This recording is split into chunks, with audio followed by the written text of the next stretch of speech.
Hi, it's Jen again with another watercolor technique to show you. The first thing I want to do is show you how you can blend the Close to My Heart watercolors to approximate really closely our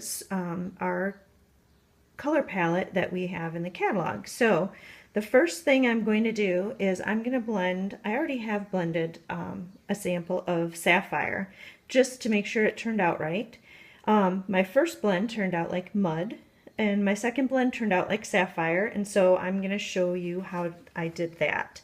First I took just some clear water, and I got some water into one of these little divots in the lid of the watercolor palette. If you've got a lot of stuff you want to do, you'll want to make sure you've got quite a bit of water in there.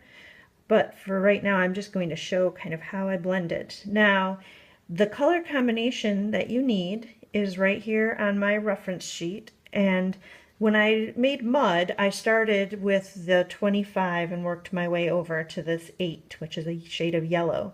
When I made the better version, I started with the 8. So I'm going to do that again, and I'm just going to pick up one little load of 8 on my paintbrush and drop it in there. And then I'm going to rinse that. Again, if you were using a different paintbrush for every color, you wouldn't have to worry about rinsing and mixing your colors together. I'm going to get some clear water, and now I'm going to dip in the 19 once, and I just kind of let it, I pick it up on my brush and I just kind of scrape it off on the edge there. And then mix that together, and it should be looking fairly purple, not mud. And it does, so we're going to keep going. I'm going to rinse that purple out of my brush and get some clear water. And now I'm going to move into the 25, and I'm going to pick it up 3 times. 1, 2, 3, and I'm going to blend that together. And just to show you, here it is on a piece of cardstock next to the sample.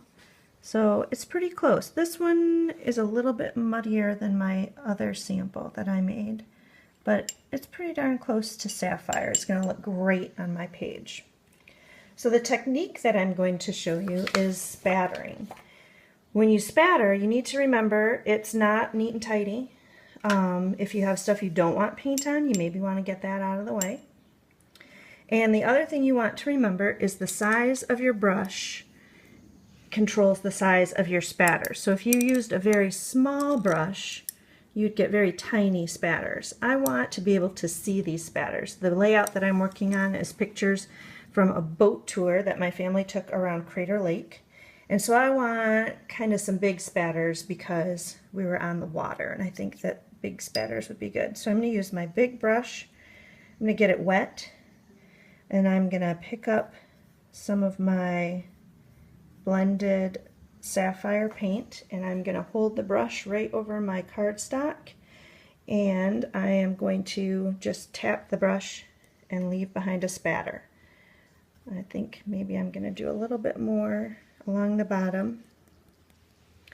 Now, just to be able to show you, let me get out kind of a medium-sized brush, and I'll show you what this brush might look like if you spattered with it. A little bit smaller, and we'll try the little teeny tiny brush just for fun. I haven't done this one before. We'll load up some paint, and a lot less spatter. So a lot of spatter from my big brush, a little bit from the medium one, and just a tiny bit from the very small one. And that's how you can control your spatter. Now I'm going to show you the opposite page of my layout, which I already have spattered. And you can see how it can really add just a little bit of texture to your layout. Thanks for watching.